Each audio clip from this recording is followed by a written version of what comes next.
Buenas ladies, estamos aquí una semana más en Play Presta y ya llegaron esas fechas de celebrar.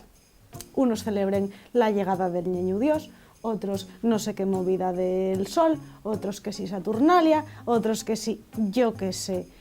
¿Yo qué voy a celebrar? Voy a celebrar la llegada de la moda más absurda de todos los tiempos. El xersei navidiego, que vos paez, alegría. ¿En qué momento surden los xerseis navidiegos? ¿Cuándo pasaron a ser una cosa muy hortera a una prenda de tendencia? Hay cosas en esta vida que no tienen explicación ninguna, pero esto sí. Si hacemos un poco memoria, pueden venírsenos al pensamiento de algunos personajes con este fatu. El principal sospechoso de entamar con esta moda es Bill Cosby. Llega un tipo y se pone ahí. Bill Cosby cancelado. Búscalo en Google. Después de haber estado en una prisión turca, cualquier cosa es sencilla. ¡Denis! ¡Denis! Habrá gente que nos está escuchando que ni sepa quién es. ¡Ahí te voy, San Pedro! No pasa nada. Seguimos con Bill Cosby, que sigue cancelado. Como la corona de la vida. Vamos, que lo más grave que hizo no es poner de moda los xerseis navidiegos, que también hizo cosas peores. Ya te estás quitando esas gafas. Ya te estás poniendo esas gafas. En 2018, Ryan Reynolds hízose viral en redes con un xersei horroroso que parecía un regalo con un lazo dorado, todo porque los sus colegas Hugh Jackman y Jack Gyllenhaal fueron unos cabrones, invitaronlo a ir a una de estas fiestas navidiegues donde hay que ir vestidos con estos xerseis y era una broma. Es porque hoy es Navidad, Dopinder. El único que fue vestido así de hortera fue Ryan. Queremos que Ryan.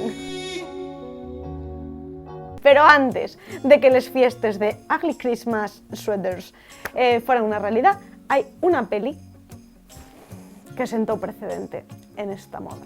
Y que si te gusten las comedias románticas ya sabrás de qué peli estoy falando del diario de Bridget Jones. Cuando Bridget conoce a Mark Darcy y en una fiesta de Navidad y Mark lleva un xersei con un renu que hizo su má. Normal que Bridget se enamorase de él. ¿Quién se puede resistir a un hombre con un xersei con un renu? Hombre, por favor.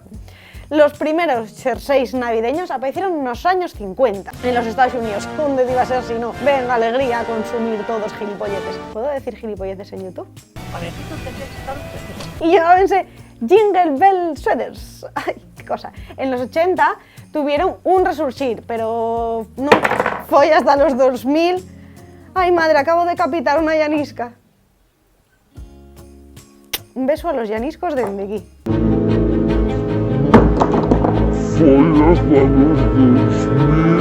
Pero non foi hasta los 2000 que pegaron el pelotazo estilístico en todos los sentidos, popularizándose en las fiestas de xerseis destos, con competiciones y todo por el xersei más feo, home por Dios. En el 2012, el diario británico The Daily Telegraph definiólos como el must de la temporada y a la vez la organización Save the Children aprovechó el hype de esta prenda para hacer el 13 de Avientu el día del xersei navidiego, con fines benéficos. Ya sabéis, 13 de Avientu, día del xersei navidiego y en mi cumpleaños.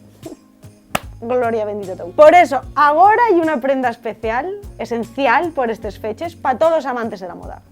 ¿O no? Puedes atoparlos en todas las cadenas, de moda rápida, incluso en grandes firmes y hasta con luces y música. Bah, eso ya es fantasía pura. Que voy a daros un consejo. Yo, si tienes que regalar, esto ya aquí, consejo navideño, si tienes que regalar a tu cuñado estas navidades, porque te toquen el amigo invisible, porque en tu casa tengáis esta costumbre de regalaros entre todos, y que os facéis la putada, porque para eso hay un cuñado, regala un xersei de estos. Usted es un ser diabólico.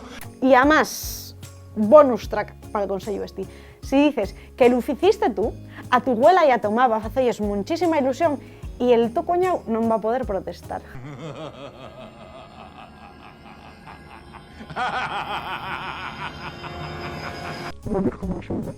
Aquí Lady Ringo Rango pensando siempre en vosotros y dándoos los mejores consejos para sobrevivir a estas navidades y no como la mi prove aldeana que será que morrió. Ale, tenéis buenas fiestas. Besín.